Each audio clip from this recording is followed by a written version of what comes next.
HCl एक प्रबल अम्ल है, हमें इससे काफी सावधान रहना चाहिए। जबकि सिरका एक दुर्बल अम्ल है, यहां तक कि हम इसे खाते भी हैं। लेकिन इन दोनों में अंतर क्या है?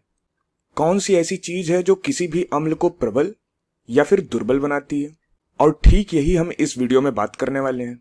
देखिए, हमने पहले ही पढ़ा है कि अम्ल ऐसे यौगिक हैं कि जिनसे जब हम जलीय विलयन बनाते हैं तो ये विलयन में H+ आयनों की सांद्रता बढ़ा देते हैं। इसलिए जब मैं HCl को पानी में मिलाता हूं तो ये H+ और Cl- में वियोजित हो जाता है तथा ये विलयन में H+ आयनों की सांद्रता बढ़ा देता है, इसलिए यह एक अम्ल है। लेकिन HCl एक प्रबल अम्ल है, मतलब यह पूर्ण रूप से वियोजित हो जाता है। इसका मतलब है अगर मैं HCl के 10 अणु लूं तो ये सभी HCl के अणु अपने आयनों में वियोजित हो जाएंगे। HCl का एक भी अणु ऐसा नहीं होगा जो आयनों में वियोजित ना हो, अतः मुझे 10 H+ और 10 Cl- मिलेंगे। इसका मतलब है प्रबल अम्ल जलीय विलयन में अपने आयनों में पूर्ण रूप से वियोजित हो जाता है और विलयन में अम्ल का एक भी अणु हमारे पास नहीं बचता है, हमें विलयन में सिर्फ इसके आयन मिलेंगे। अब यदि आप दुर्बल अम्ल जैसे कि सिरका लेते हैं, इसका रासायनिक सूत्र CH3COOH है, जिसे एसिटिक अम्ल कहा जाता है। देखिए, यह भी एक अम्ल है, इसलिए जब भी इसे जलीय विलयन में मिलाया जाता है तो यह भी हमें H+ आयन देने के लिए वियोजित हो जाता है, तो हमें H+ प्लस CH3COO- आयन मिलेगा। ये एसीटेट आयन है, लेकिन यह एक समस्या है। यह एसीटेट आयन आयनिक रूप में बहुत अस्थायी नहीं है, यह आयन के रूप में नहीं रहना चाहता है, तो यह H+ आयन से संयोजित होना चाहेगा, अर्थात यह H+ के साथ संयोजित होकर अम्ल के रूप में विलयन में विद्यमान रहना चाहेगा। इसका मतलब है यद्यपि आप एसिटिक अम्ल का 10 अणु लेते हैं, इनमें से सभी अणु वियोजित होकर H+ आयन नहीं देंगे, यहां तक कि काफी देर बाद भी विलयन में एसिटिक अम्ल के अणु बचे रह जाएंगे।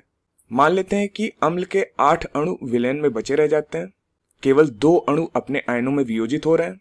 बचे हुए अणु वियोजित हुए होंगे, लेकिन उनके आयन आपस में संयोजित होकर वापस से अम्ल के अणु बना लिए होंगे। अतः यही प्रबल अम्ल और दुर्बल अम्ल के बीच अंतर है।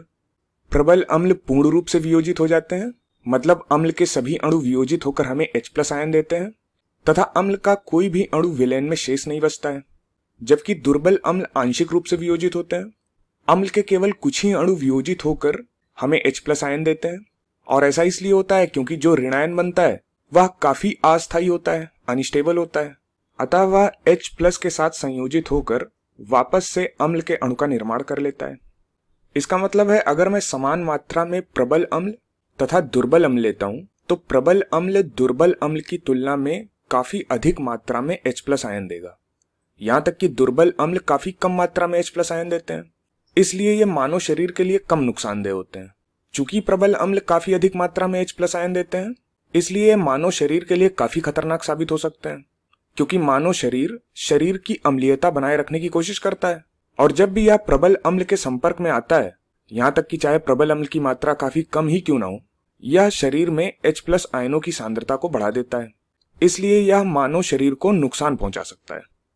इसलिए आपको सलाह दी जाती है कि प्रबल अम्ल के आसपास काफी सावधानी पूर्वक रहें। बाद में हम पढ़ेंगे कि प्रबल अम्ल को कैसे तनु यानी कि डाइल्यूट करें और इसका इस्तेमाल कैसे सुरक्षित तरीके से करें। लेकिन अभी के लिए चलिए प्रबल तथा दुर्बल अम्ल के कुछ उदाहरणों को देखते हैं। HCl के अलावा प्रबल अम्ल के उदाहरण हैं H2SO4, HNO3, इसके अलावा और भी हैं। ये सभी अम्ल पूर्ण रूप से वियोजित होते हैं, मतलब आप इनके अणुओं की उपस्थिति विलयन में नहीं देखेंगे, आपको विलयन में केवल इनके आयन मिलेंगे। जबकि एसिटिक अम्ल के अतिरिक्त दुर्बल अम्ल के उदाहरण हैं H2CO3 और HF, और इसके अलावा और भी हैं। इन अम्लों का विलयन में केवल आंशिक वियोजन होगा, मतलब यहां तक कि यदि ये वियोजित भी होते हैं तो इनके ज्यादातर आयन पुनः संयोजित होकर वापस से अम्ल के अणु बना लेंगे, और इसलिए हम काफी कम मात्रा में H+ आयन पाते हैं। अब कुछ इसी तरह क्षार भी होता है। हमारे पास प्रबल क्षार जैसे कि NaOH होता है और ये पूर्ण रूप से वियोजित होते हैं, और हमारे पास दुर्बल क्षार भी होते हैं जैसे कि NH4OH, अमोनियम हाइड्रोक्साइड। इनका आंशिक वियोजन होता है, मतलब क्षार के केवल कुछ ही अणु अपने आयनों में वियोजित होंगे। अब चलिए जो भी अभी तक पढ़ा है उसे संक्षेप में देख लेते हैं। इस वीडियो में हमने देखा कि प्रबल अम्ल या फिर क्षार, इनका पूर्ण वियोजन होता है, मतलब इनके सभी अणु अपने आयनों में वियोजित हो जाते हैं। प्रबल अम्ल पूर्ण रूप से वियोजित होकर H+ आयन तथा प्रबल क्षार पूर्ण रूप से वियोजित होकर OH- आयन देता है, और इसीलिए ये आयन हमें काफी अधिक मात्रा में मिलते हैं। जबकि दुर्बल अम्ल व क्षार का आंशिक वियोजन होता है, मतलब इनके कुछ ही अणु वियोजित होकर H+ आयन तथा OH- आयन देते हैं, इसलिए हमें ये आयन काफी कम मात्रा में मिलते हैं, और हमने इनके उदाहरण भी देखे अंत में।